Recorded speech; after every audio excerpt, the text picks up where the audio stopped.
Bonjour. Faites-moi un beau sourire. Bon, OK. Ça détend tout l'auditoire, je pense. On vient d'avoir un temps d'adoration et puis on entre dans une partie qui, je dirais, qui est une sorte de détente aussi, parce qu'on ouvre la parole de Dieu ensemble, puis on regarde ce que le Seigneur voudrait nous communiquer. Si vous aviez quelque chose à demander au Seigneur, une seule chose, c'est comme quand on dit, si vous étiez sur une île, qu'est-ce que vous apporteriez pour le reste de vos jours? Il y en a qui disent la Bible, vous montrez la Bible. Et si vous aviez une chose, une grande bénédiction, qu'est-ce que vous lui demanderiez? Alors, je ne veux pas la réponse, je veux juste vous faire réfléchir un peu parce que le message va porter là-dessus. On va en découvrir à mesure qu'on avance dans le message aujourd'hui.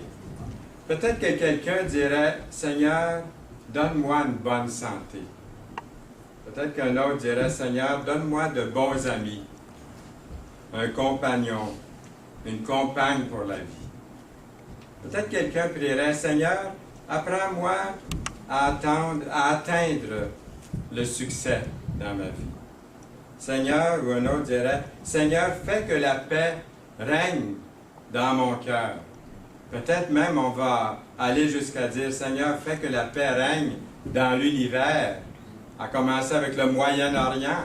Peut-être qu'on étend notre prière d'une façon internationale. Seigneur, étends la paix dans tous les pays du monde. Dans notre passage biblique de ce matin, on retrouve un disciple dans Luc 11, les versets 1 à 13. On retrouve un disciple qui fait une demande à Jésus, une demande bien, bien spécifique. Voyons ce qu'il lui demande. Jésus priait un jour en un certain lieu. Lorsqu'il eut achevé, un de ses disciples lui dit, « Seigneur, enseigne-nous à prier, comme Jean l'a enseigné à ses disciples. » Quand un disciple a l'occasion de demander quelque chose à Jésus, qu'est-ce qu'il lui demande? « Seigneur, enseigne-nous à prier. » C'est ce qu'il demande au Seigneur. Je pense que c'était une demande très honorable, vous ne pensez pas? C'est impressionnant comme demande au Seigneur. Et alors ensemble, nous allons, si vous voulez, nous allons pendant quelques minutes assister à l'école de prière de Jésus. Jésus va être notre prof. Êtes-vous d'accord? Oui. Pendant quelques instants. Alors, Seigneur, enseigne-nous à prier. Je vais comparer ça aux différents niveaux d'éducation, si vous voulez, ensemble ce matin. On va commencer avec la maternelle, puis on va aller à l'école élémentaire, puis on va pousser l'affaire comme ça jusqu'à 5 niveaux, jusqu'au niveau universitaire. Faire une comparaison. Alors, quand on est jeune, quand on est enfant, nos prières sont très, très simples. On apprend par ce passage que la prière est une expérience de haut niveau. L'école de prière au niveau maternel ou préscolaire est quand même un niveau très, très élevé. Le Seigneur entend la prière des enfants. Laissez venir à moi les petits-enfants, dit Jésus. Il faut respecter ça. Ça arrive quelquefois qu'un chrétien, même de longue date, me demande, Fernand, veux-tu m'enseigner à prier? Ou voulez-vous, M. Saint-Louis, m'enseigner à prier? C'est toujours une leçon d'humilité pour moi, parce que qui suis-je pour montrer à quelqu'un comment prier? J'ai besoin moi-même d'apprendre à prier. Donc, comment l'enseigner aux autres?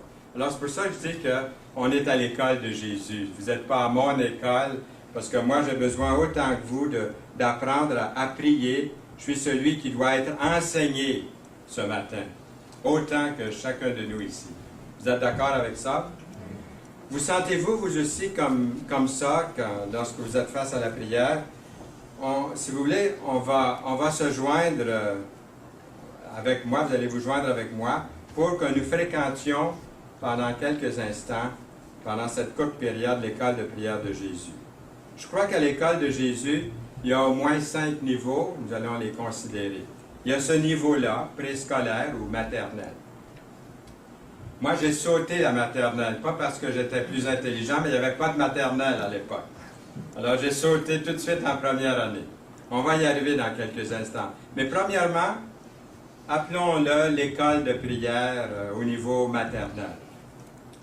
Si à l'école maternelle, on nous enseigne à prier, ça pourrait ressembler au dernier cantique dans les chants de victoire. Je ne sais pas s'il y en a ici qui connaissent les chants de victoire. Moi, j'ai été élevé dans ma vie chrétienne avec les chants de victoire.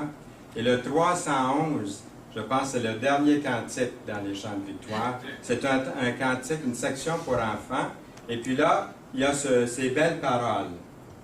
Seigneur, j'ai fait ma prière, sous ton aile je m'endors, heureux de savoir qu'un Père, plein d'amour, veille au dehors. Une prière d'enfant, mais je pense que nous, les adultes, on peut certainement la faire, cette prière-là. Ma mère, quand j'avais, je pense que, je ne sais pas, quand j'ai commencé à entendre puis à parler ou à ouvrir les yeux, elle nous enseignait une prière et je m'en souviens encore. C'est cette prière-ci. Mon Dieu, je vous donne mon cœur, prenez-le s'il vous plaît, afin que jamais nulle créature, mais mon épouse me dit que c'est aucune créature ne puisse posséder que vous seul, mon bon Jésus. Est-ce qu'il y en a qui se souviennent de cette prière-là? Oui? Combien s'en souviennent? Ça m'intéresse. Ah, il y en a plusieurs. Merci. Et je pense qu'on est tous à peu près d'un certain âge, hein, de ceux qui se souviennent de cette prière-là. Mais c'est une très belle prière. Et puis ma mère nous a enseigné ça chez nous. Nous étions 6 enfants et on a tous appris cette prière. Mais voici les prières qui sont réelles, que j'ai reçues ou que j'ai vues d'enfants, qui sont faites par de jeunes enfants. Mon Dieu, s'il vous plaît, envoyez-nous un autre bébé. Le bébé que maman a eu la semaine dernière pleure trop. Une autre prière. Mon Dieu, qui sont les plus fins, les garçons ou les filles? Ma sœur et moi voulons savoir. Un autre. Mon Dieu, combien d'anges y a-t-il au ciel? Je voudrais être le premier élève de ma classe à connaître la réponse. Et un autre a prié. Mon Dieu, pouvez-vous, s'il vous plaît, donner à mon frère un peu plus de cerveau? Jusqu'ici, il n'en a pas. Et puis, au lieu de prier dans la prière dominicale, on prie pardonnez-nous nos offenses. Comme vous savez, pardonnez-nous nos offenses, comme nous aussi, nous les pardonnons à ceux qui nous ont offensés. Denis, lui, a prié donne-nous nos offenses, comme nous les donnons à ceux qui nous ont offensés. On n'a pas toujours dit les choses tout à fait d'une façon orthodoxe ou correcte, là. Nous étions des enfants lorsque nous étions des enfants, mais la plupart de nos parents nous ont enseigné à prier, une forme de prière. Ce n'était pas toujours les bonnes prières. Ma mère, ce qu'elle nous enseignait, je dirais, c'était une bonne prière, et puis que je peux faire encore aujourd'hui. Mais en général, nos parents ont été compréhensifs, même si on a fait des petites erreurs. Regardez les yeux de la maman, la conception artistique de ces yeux-là, ils en disent beaucoup, là. Elle passe par-dessus. Il y a un dimanche, dans une assemblée, il y a un jeune garçon qui se conduisait vraiment mal dans son banc d'église avec sa famille, avec son père et sa mère, à l'heure du culte. Puis ses parents faisaient de leur mieux pour maintenir un certain ordre dans le banc d'église, dans leur banc d'église, mais vite, ils ont perdu la bataille. Quand le père, un peu irrité, accroche son enfant, puis il le met sous le bras, puis il commence à marcher vers l'arrière de l'église, quand l'enfant se met à crier à haute voix « Priez pour moi! Priez pour moi! » Il y a toutes sortes de prières qu'on peut faire sincèrement dans des moments critiques. Alors, l'école au niveau maternel ou la prière, je dirais que c'est une prière qui est sincère, mais qui est souvent, peut-être qu'il y a des erreurs ou ce n'est pas tout à fait les mots corrects. Mais une chose qu'on sait, nous devons prier. Nous devons prier. Ça, c'est clair. Dans le chapitre 11 de Luc, verset 1, nous lisons « Jésus priait un jour en un certain lieu. » Cet évangile dépeint Jésus comme vraiment un homme de prière. Quand vous lisez l'Évangile, vous voyez à plusieurs endroits Jésus qui est en prière. Dans plusieurs lieux, dans plusieurs différents lieux, Jésus était en prière constamment. Il priait. Lors de son baptême, on le voit prier, dans Luc chapitre 3. Avant de choisir les 12 apôtres, dans Luc chapitre 6, il est en train de prier. Sur le mont de la transfiguration, dans Luc chapitre 9, il prie. Intercédant pour Pierre à la fin, dans Luc chapitre 22, le Seigneur est en train de prier. Pendant les heures qui précèdent son calvaire, dans Luc chapitre 22, le Seigneur est en train de prier. Au cours du ministère terrestre de Jésus, Jésus était souvent en prière. Il y a au moins une dizaine de telles références seulement dans l'Évangile de Luc, là où on retrouve Jésus en prière. Vous connaissez peut-être l'histoire des 2 gars qui ont échappé de justesse à la mort. Ils se débattaient dans les eaux glacées en s'agrippant à des débris de fortune de leur bateau qui avait chaviré. Puis un des 2 gars sacrait comme un déchaîné. Quand son ami lui a dit, écoute, au lieu de sacrer, au lieu de blasphémer, là, tu ne trouves pas qu'on serait mieux de prier? On serait mieux de s'adresser à Dieu, de dire à Dieu que nous sommes repentants,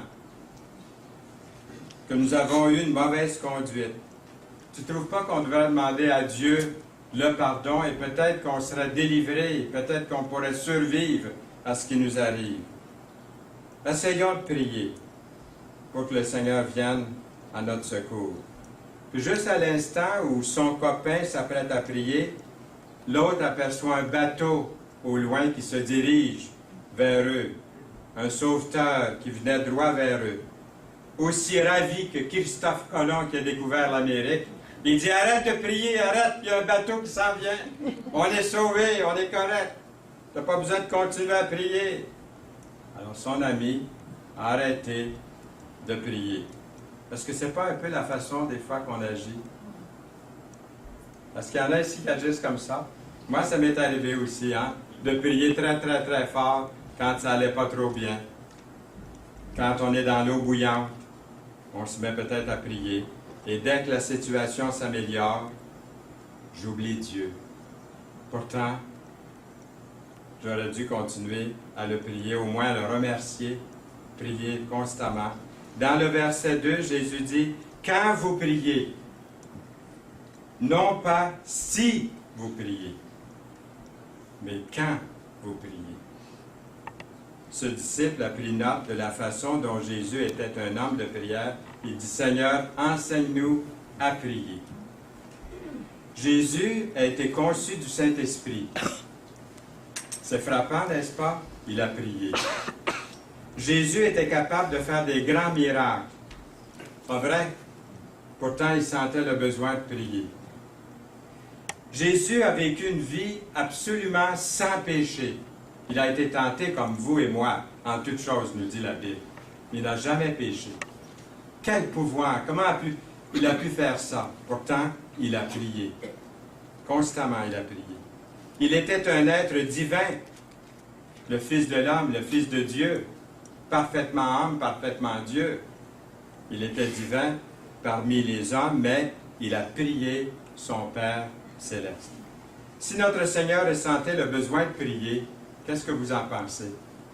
Qu'est-ce que vous pensez si le Seigneur lui avait le besoin de prier constamment? Qu'est-ce que vous et moi, on pourrait faire?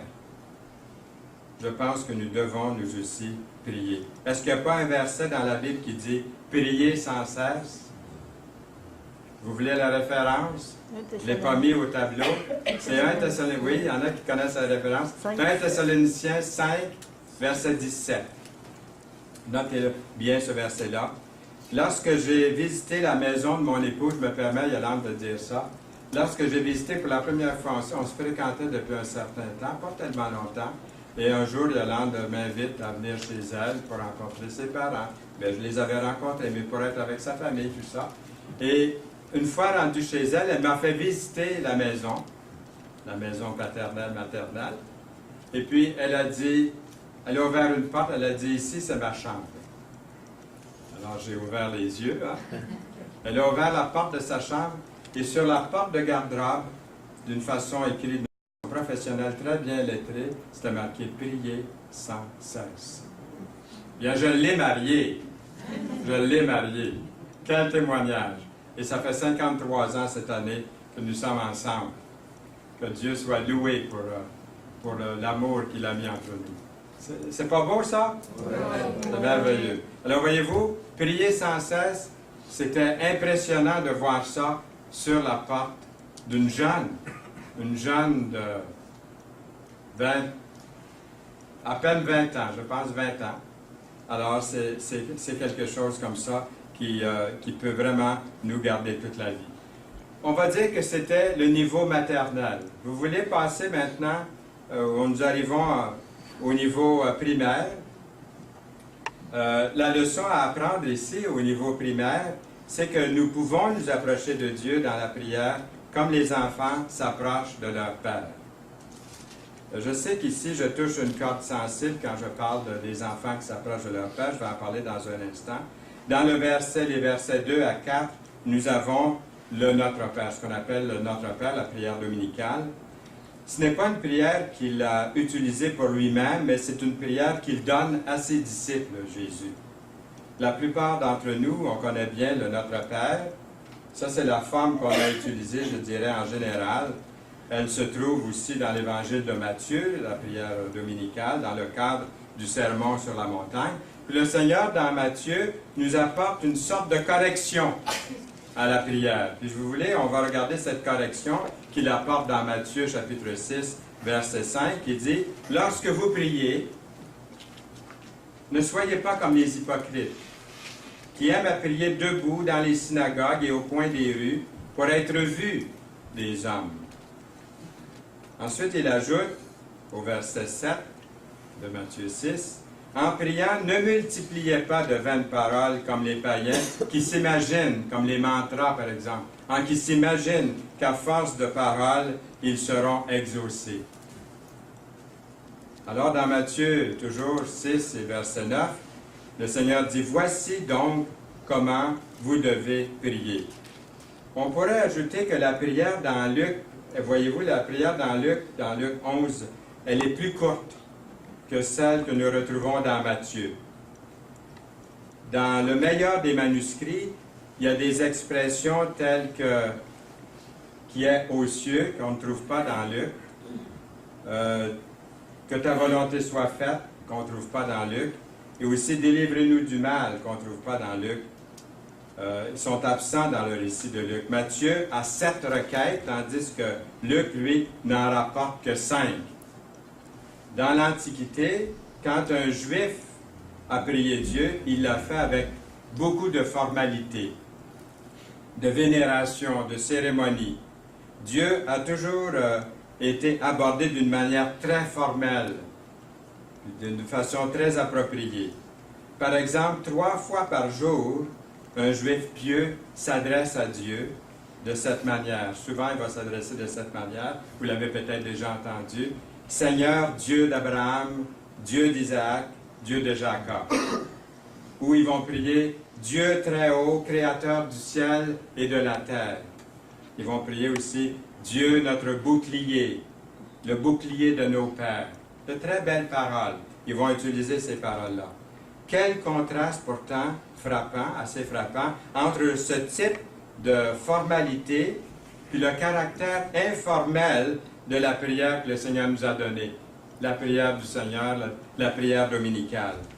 La première, celle de Luc, ou celle de Matthieu, les deux, est plutôt formelle, et je veux dire plutôt, la prière des Juifs, la prière qu'ils font dans les synagogues, est plutôt formelle, elle est plutôt juridique, mais celle du Seigneur, elle est vraiment différente, elle est vraiment plus, je dirais, personnelle, mais aussi collective, parce que vous allez voir dans un instant, dans notre monde d'aujourd'hui, beaucoup de jeunes grandissent sans vraiment connaître leur Père, ou n'ont pas été tellement proches de leur père, ou des enfants qui ont eu une mauvaise relation avec un père qui était absent, distant, ou qui n'ont pas eu beaucoup d'affection de leur père. On entend ça souvent, malheureusement. Comment faire confiance à un Père céleste si on n'a pas connu un Père terrestre comme il faut? Peut-être qu'il y en a qui s'identifient avec ce que je viens de dire ici. Comment faire confiance à un Père céleste qu'on n'a pas vu de nos yeux? Mais une des premières leçons que nous devrions apprendre au niveau maternel, c'est que, puis au niveau primaire de la prière, c'est que notre Père nous aime et prend soin de nous. Il n'est pas loin de nous. Nous pouvons et devons nous en approcher comme des enfants qui s'approchent de leur père, de leur papa. Jésus nous invite à avoir une relation personnelle et intime avec le Créateur de l'univers. Dans Luc, vous avez vu, Luc, il dit « Père », mais dans Matthieu, c'est « notre Père ». J'aime beaucoup, la plupart des gens ont adopté la prière qui se trouve dans Matthieu parce qu'elle est plus, il y a 7 requêtes en tout, elle est plus complète, et elle commence avec « notre Père ». C'est plus personnel. Dieu, le Père, nous aime. Il nous entend quand nous prions.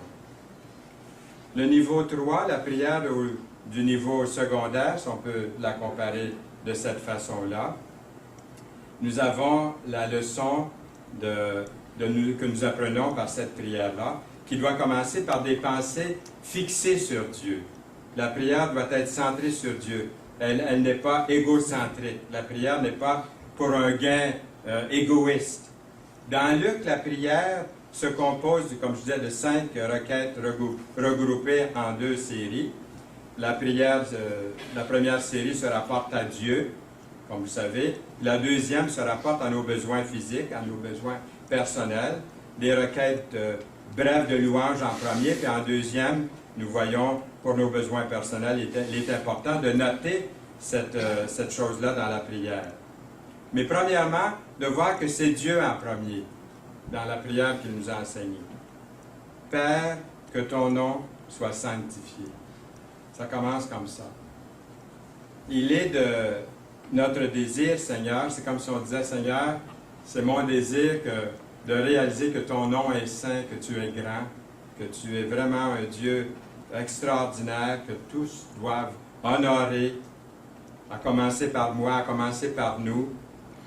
Alors c'est ça, c'est important de prononcer son nom avec beaucoup de respect. Malheureusement, aujourd'hui, comme vous savez, plusieurs ne savent plus utiliser le nom du Seigneur avec respect, mais plutôt ils vont l'utiliser dans des jurons, sans réfléchir. Souvent, ils ne savent pas ce qu'ils disent. Ils l'utilisent pour, même certains, peut-être pour montrer une certaine indifférence ou un certain mépris même. C'est un grand manque de respect. Et sans le savoir, même des chrétiens sincères utilisent quelquefois le nom de Dieu sans beaucoup réfléchir. Vous avez entendu des fois des gens dire « Oh mon Dieu »,« Oh my God », on entend beaucoup de ce temps-là, « My God ». Hein, on utilise le nom de Dieu comme ça sans beaucoup réfléchir, même comme chrétien.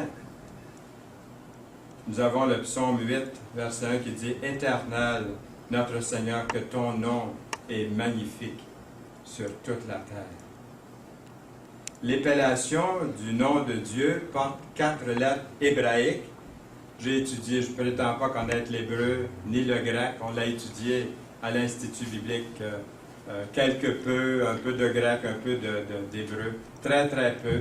Mais aujourd'hui, vous comme moi, vous avez accès à Internet, vous avez accès à des lexiques hein, de langue, de traduction. Vous pouvez comme moi aller voir.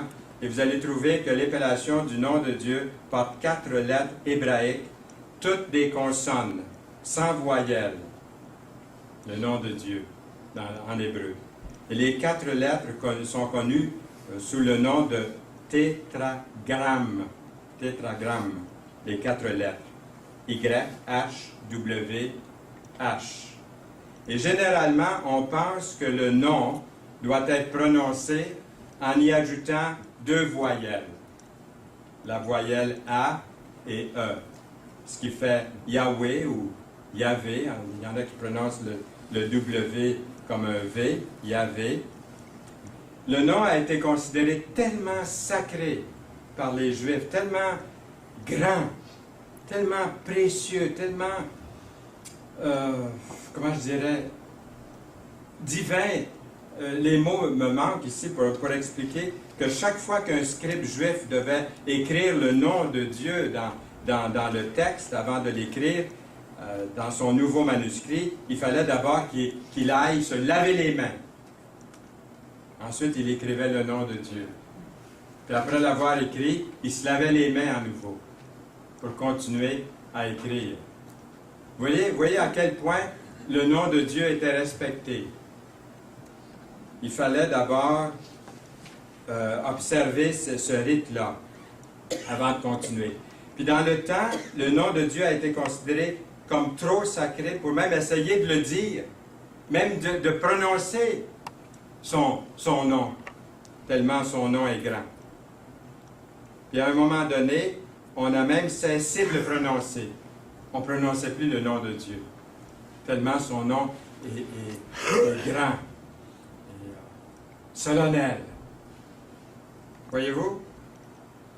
Lorsque les Écritures étaient lues à haute voix dans les réunions à la synagogue, on remplaçait le nom de Dieu à un moment donné, pour ne pas prononcer le nom de Dieu.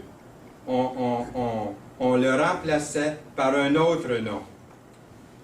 Et à chaque fois que le tétragramme paraissait, ou le nom de Dieu, qui figurait dans le texte, on utilisait le nom Adonai, qui veut dire « Mon Seigneur ». Et finalement, 3 voyelles ont été combinées avec les consonnes YHWH pour nous donner Yahowa, ou prononcer des fois Jéhovah en français, on prononce Jéhovah. Jéhovah n'est pas vraiment le nom de Dieu, comme le prétendent une certaine secte. C'est un nom hybride, une sorte de croisement de lettres et de mots qui a fait son apparition il y a 900 ans. Donc c'est assez récent quand même, si on compare l'univers, la création, c'est récent. Et puis les 3 dernières requêtes de la prière commencent premièrement par nos besoins personnels. Pas nos demandes, mais nos besoins. Voyez-vous la nuance? Voyez-vous la nuance ici? Notre pain quotidien, le pardon, la délivrance face à la tentation. Quand j'étais plus jeune, surtout jeune enfant, j'avais tendance à être auto-centré ou égoïste dans mes prières. La prière était adressée comme si j'adressais le Père Noël. Hein? J'ai cessé bien vite de croire au Père Noël, où le Père Noël est arrivé dans notre rue un bon jour et puis il distribuait dans toutes les maisons, sauf la maison chez nous. Là, j'ai vu que le Père Noël, ma mère a dû me dire, c'est pas vrai le Père Noël. Il n'était pas arrêté chez nous, c'était un magasin qui distribuait des cadeaux comme ça. Alors j'ai appris bien vite que c'était pas le Père Noël. Je disais à Dieu ce que je voulais. Je voulais lui faire plaisir. Je pensais à moi. Je disais au Seigneur, donne-moi ci, donne-moi ça. N'oublie pas, Seigneur, de faire ce que je t'ai demandé la semaine passée, là. Ce que je t'ai demandé hier, Seigneur. Hein? Jusqu'au moment où j'ai commencé à réaliser qu'il était temps de faire preuve d'une première année, d'une deuxième, d'une troisième, hein? De commencer d'avoir un petit peu plus de maturité dans mes prières. Avez-vous remarqué, dans la prière, dans le Notre Père, c'était la première personne du pluriel. C'est notre Père. Ensuite, nous voyons « Donne-nous » aujourd'hui, notre Père. Pardonne-nous nos. Nous aussi, nous pardonnons à ceux qui nous ont offensés. Ne nous induis pas en tentation, mais délivre-nous du mal. C'est le pronom « nous » qui est utilisé ici, la première personne du pluriel. C'est le « nous » qui est utilisé et non le « je ». Notre Père et non mon Père. Voyez-vous, c'est une prière collective, une prière communautaire que le Seigneur nous a enseignée. Ce n'est pas la prière d'un particulier, quoique je la rends des fois très, très personnelle. Je la mets à la première personne du singulier. On peut faire ça, il n'y a pas de problème, c'est certain. Mais quand le Seigneur l'a donné, il l'a prié pour le groupe. Une prière de groupe, une prière d'église, une prière de famille, une prière de plusieurs personnes ensemble. C'est ce que je vois dans les Écritures. La prière non seulement nous demande de prier ensemble, mais de nous pardonner les uns les autres dans cette prière. On se pardonne les uns les autres. On n'a pas de rancune les uns envers les autres. Quelqu'un vous a fait de la peine, pardonnez-lui le plus tôt possible pour pouvoir être soulagé, relevé de votre peine, de votre culpabilité. C'est la chose, c'est collectif, c'est une prière merveilleuse. On a vu jusqu'à présent que la prière commence avec Dieu, que la prière doit être centrée sur Dieu, puis centrée aussi sur les autres, et non pas égocentrée. Je pense je saisis bien ce que le Seigneur est en train de nous enseigner dans cette prière-là. Nous arrivons au niveau collégial, si vous voulez, pour faire de la comparaison. C'est correct de demander avec insistance dans nos prières à Dieu, d'insister auprès de Dieu, de le supplier. Avez-vous déjà entendu des gens dire « J'ai déjà prié à ce sujet-là, Dieu sait ce que je ressens, j'ai plus besoin de lui demander. Je lui ai dit qu'il s'arrange avec ça, maintenant je le prie. Je le prie pas pour ça. Il connaît mon besoin, je ne vais pas l'achaler, puis lui demander à nouveau. » Peut-être ça nous est tous un petit peu arrivé de penser comme ça.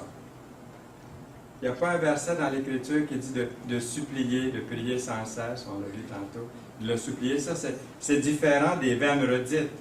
Il n'y a pas de contradiction ici. Une veine redite, c'est comme un mantra, toujours répété 10 fois la même prière, 50 fois la même prière. Vous savez de quoi je parle quand je dis ça, hein? Est-ce que vous avez déjà répété plusieurs fois la même prière dans votre vie? Oui, avant votre conversion peut-être? Oui, moi aussi. J'ai accepté le Seigneur à l'âge de 11 ans. Mais c'est une prière, les prières que j'ai faites, que j'ai répétées dans ce temps-là, ils sont rentrés dans mon crâne pour toujours, hein, ils sont là. On les a tellement dites et redites et redites. La parabole de l'ami qui se présente à minuit nous parle de supplier le Seigneur. Quand nous lisons, par exemple, il leur dit encore, si l'un de vous a un ami, il dit bien un ami ici, et qu'il aille le trouver au milieu de la nuit. Quel ami va vous trouver en plein milieu de la nuit, vous, là, hein? Ça doit être un grand ami certain qui fait ça, hein? Mais je dirais que c'est probablement parce que les gens voyageaient la nuit, c'était plus frais. J'ai trouvé peut-être que c'était cette raison-là. Pour lui dire, ami, prête-moi 3 pains. Et tu te fais réveiller en plein milieu de la nuit. À 3 heures du matin, il va avoir 3 pains. Le gars n'est pas gêné, vous ne trouvez pas? En plein milieu de la nuit, lui demander 3 pains. Iriez-vous réveiller votre voisin en plein milieu de la nuit pour lui demander du sucre ou du pain? Même si c'est un ami, pour lui emprunter un pain? Moi, je trouve que le gars avait du front. Mais, nous lisons, car un de mes amis, il dit, est arrivé de voyage chez moi et je n'ai pas rien à lui offrir. Et si de l'intérieur de sa maison, cet ami lui répond, ne m'importune pas, la porte est déjà fermée, mes enfants et moi sommes au lit, je ne puis me lever pour te donner des pains. Le Seigneur ajoute, je vous le dis, même s'il ne se levait pas pour lui donner parce que c'est son ami, il se lèverait à cause de son importunité. À cause de son importunité, il lui donnerait tout ce dont il a besoin. Et moi, je vous le dis, demandez, et l'on vous donnera. Cherchez, et vous trouverez. Frappez, et l'on vous ouvrira. Car quiconque demande reçoit. Celui qui cherche trouve. Et l'on ouvre à celui qui frappe. Luc 11, les versets 5 à 10. Je ne sais pas qu'est-ce qui vous passe dans la pensée présentement, là. Mais dans ma pensée, je me dis, il faut dire qu'aujourd'hui, nous vivons dans une culture complètement différente de celle-là, de ce temps-là. Il y a 2 choses qu'il faut comprendre pour apprécier le récit à l'époque. Il y avait, premièrement, rareté de nourriture. Et deuxièmement, c'était une obligation culturelle de pourvoir de la nourriture à celui qui est dans le besoin, même si c'était un étranger. Ça, c'était dans la culture juive à l'époque. Donc, je peux comprendre mieux ce que le Seigneur est en train de nous dire ici. Mais le point que le Seigneur veut nous montrer, la raison pour laquelle son ami en demande, en donne, c'est-à-dire du pain, n'est pas nécessairement parce qu'il a une très très grande amitié pour son ami, mais c'est à cause de son importunité, c'est-à-dire de sa conduite, de sa conduite soutenue et insistante à l'égard de son voisin. Est-ce que c'est pas comme ça qu'on devrait prier le Seigneur? Vous dites, hey, c'est la première fois que je réalise qu'il faut importuner à ce point-là. Il faut insister, il faut supplier le Seigneur. Hein, il dit bien demander, frapper.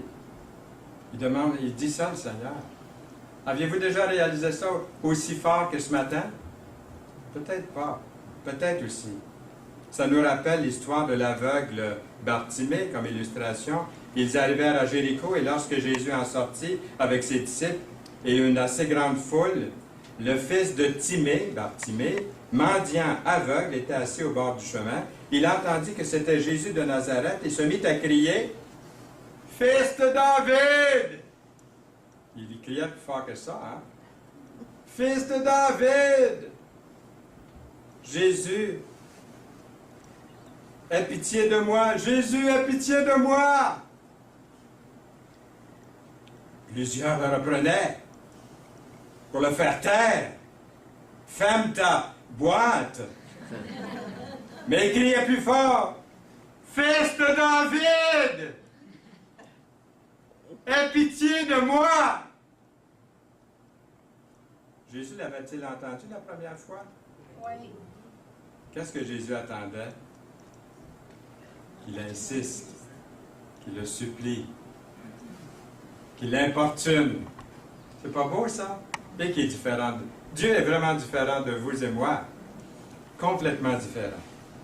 Charles Spurgeon, hein, le grand prédicateur, le Billy Graham du 19e siècle, le célèbre prédicateur baptiste, a comparé la prière à la corde qu'on tire pour sonner les cloches à l'Église. Il dit, Spurgeon, la prière tire la corde et la cloche sonne jusqu'aux oreilles de Dieu. Ensuite, il ajoute, à peine si certains font bouger la corde pour qu'on l'entende sonner. Avez-vous déjà sonné les cloches? Moi, j'ai sonné les cloches de l'Église. Puis je vous garantis qu'il faut tirer fort. Puis les pieds vous lèvent de terre, hein? Puis vous redescendez. Puis moi, il n'y avait pas de misère à lever de terre, mes pieds. Et puis il fallait tirer fort. D'autres ne font que balancer la corde à l'occasion. Mais celui qui communique avec le ciel est la personne qui saisit la corde et la tire avec énergie de toutes ses forces. Il savait illustrer la prière. Charles Spurgeon. Notez le temps présent aussi des verbes dans Luc 11, verset 9. Demandez, cherchez, frappez. Il y a des moments où vous avez l'impression que le Seigneur n'a pas entendu vos prières. Moi, ça m'est arrivé aussi. Je me rappelle, notre fille était à l'hôpital, puis une fois, je lui ai demandé, est-ce que des fois tu te dis, Nicole, parce qu'elle savait qu'elle n'était pas mourir, là, tout ça, du cancer des os, puis elle dit non, elle dit, des fois j'ai prié, puis elle dit, j'ai regardé vers le ciel, puis j'ai pas dit, Seigneur, là, es-tu là, m'entends-tu? Elle a dit, parce que je sais qu'il m'entend, je sais qu'il m'écoute. Comme père, moi, ça m'a touché. Elle m'enseignait, vous voyez, j'apprenais quelque chose sur la prière, de quelqu'un qui sait, là, qui n'a pas beaucoup de jours à vivre. Est-ce qu'il y a des moments où vous avez dit, Seigneur, où es-tu, là, Seigneur? Seigneur, es-tu là, là? Seigneur, m'as-tu entendu, là? M'as-tu entendu prier, mon Dieu? Hein, c'est comme le Seigneur qui dort dans la barque. Les disciples ont peur. Est-ce que vous avez peur des fois? J'ai peur des fois. Comme les disciples. Cette parabole est un encouragement à continuer à prier, à être déterminé, de ne pas abandonner. Nous arrivons à la prière au niveau universitaire. Nous lisons, vous savez donner de bonnes choses à vos enfants, à combien plus forte raison le Père Céleste donnera-t-il le Saint-Esprit à ceux qui le lui demandent. Peut-être vous vous êtes dit, à quel moment Fernand va nous parler du salut dans son message. Bien, on est rendu là. Le Saint-Esprit, lorsqu'on accepte Jésus comme son sauveur, vous recevez le Saint-Esprit de Dieu dans votre vie. Ça, c'est la chose la plus importante. Vous avez la question que j'ai posée au début du message, s'il y avait une seule chose à demander. Mais si vous êtes ce matin, je ne connais pas tous les visages ici, tous les noms, toutes les personnes, mais si vous êtes entré ici, puis il y a une chose que le Seigneur Dieu veut que vous demandiez aujourd'hui, c'est son Saint-Esprit. Et ça, il nous l'accorde, son Saint-Esprit, qui vient vivre en nous, le jour où on invite Jésus-Christ, son Fils, à devenir son Sauveur, son Seigneur. Le Saint-Esprit vous change, met un sceau, il vous sauve pour l'éternité. Alors nous avons ce beau verset-là. Vous savez donner de bonnes choses à vos enfants, à combien plus forte raison le Père Céleste donnera-t-il le Saint-Esprit à ceux qui le lui demandent. Il y a une nommée Nancy Spiegelberg, qui est une auteure qui publie des livres pour des enfants, puis elle a écrit dans son journal « Seigneur, j'ai rampé dans la stérilité vers vous avec ma petite tasse vide, incertaine, ne demandant qu'une petite goutte d'eau fraîche pour me rafraîchir. Si seulement je vous avais mieux connu, je serais venu à vous en courant avec un grand vase pour le faire remplir. » La prière. Dans Luc 11, verset 11, si nous pouvions demander seulement un don de notre Père Céleste, ce serait de lui demander le Saint-Esprit. Lui avez-vous demandé? Le Saint-Esprit habite-t-il en vous? Êtes-vous scellé de l'Esprit de Dieu? Le Saint-Esprit a rempli de pouvoir le ministère de Jésus. Sans l'Esprit de Dieu, il n'y aurait pas d'Église dans le monde aujourd'hui non plus. Il n'y aurait pas d'Église dans les temps, il n'y en aurait pas eu dans les temps apostoliques. Il n'y aurait pas eu non plus de libération de l'Esprit Saint. Il n'y aurait pas d'Église. À nulle part, la Bible déclare que si nous n'avons pas l'Esprit Saint, nous n'appartenons pas à Dieu. Il n'est pas notre Père et nous ne sommes pas ses enfants. Vous dites, c'est écrit où ça? Dans Romains chapitre 8, le verset 9. Pour vous, vous ne vivez pas selon la chair, mais selon l'Esprit, si du moins l'Esprit de Dieu habite en vous. Si quelqu'un n'a pas l'Esprit de Christ, il ne lui appartient pas. Le Saint-Esprit est le sujet important dans les Saintes Écritures, dans les écrits de Luc en particulier.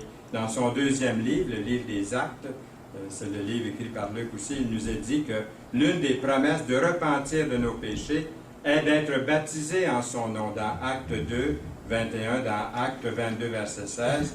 Et ça, c'est le don, il est décrit comme le don du Saint-Esprit dans Acte 2, 38. Quiconque invoquera le nom du Seigneur sera sauvé. Nous lisons dans Acte 2, 21. Dans Acte 22, 16, nous lisons « Pourquoi tardes-tu? Lève-toi, sois baptisé et lavé de tes péchés en invoquant le nom du Seigneur. » Et ensuite, dans Acte 2, 38, Pierre leur dit « Repentez-vous et que chacun de vous soit baptisé au nom de Jésus-Christ à cause du pardon de vos péchés et recevez le don du Saint-Esprit. » Car la promesse est pour vous, pour vos enfants et pour tous ceux qui sont au loin, en aussi grand nombre que le Seigneur, notre Dieu, les appellera. Nous avons ce beau verset, le fruit de l'Esprit. C'est l'amour, la joie, la paix, la patience, la bonté, la bienveillance, la foi, la douceur, la maîtrise de soi, dans Galates 5, 22. Des qualités que Dieu met en vous par le Seigneur Jésus-Christ, par son Esprit. Conclusion, voulez-vous, on va le lire ensemble, on va le dire ensemble. Ensemble, notre Père qui est aux cieux, que ton nom soit sanctifié, que ton règne vienne, que ta volonté soit faite sur la terre comme au ciel. Donne-nous aujourd'hui notre pain quotidien. Pardonne-nous nos offenses, comme nous aussi nous pardonnons à ceux qui nous ont offensés. Ne nous induis pas en tentation, mais délivre-nous du malin. Car c'est à toi qu'appartiennent dans tous les siècles le règne, la puissance et la gloire. Amen. Amen. Seigneur, merci pour ta parole. Merci pour ce message ce matin qui touche mon cœur et qui, je crois, touche le cœur de mes frères et sœurs ici et de nos visiteurs qui peut-être pour la première fois vont ouvrir leur cœur à Jésus, à Dieu, pour recevoir le Saint-Esprit, qui les scelle pour l'éternité, leur donne un salut éternel, qu'ils puissent venir à toi dans l'humilité, confessant leurs péchés, avouant qu'ils sont perdus sans toi et t'acceptant comme Sauveur et Seigneur de leur vie. Pour nous, chrétiens, que nous puissions marcher en obéissance à ta parole, comme nous l'avons lu ce matin, au nom précieux de Jésus. Amen. Amen.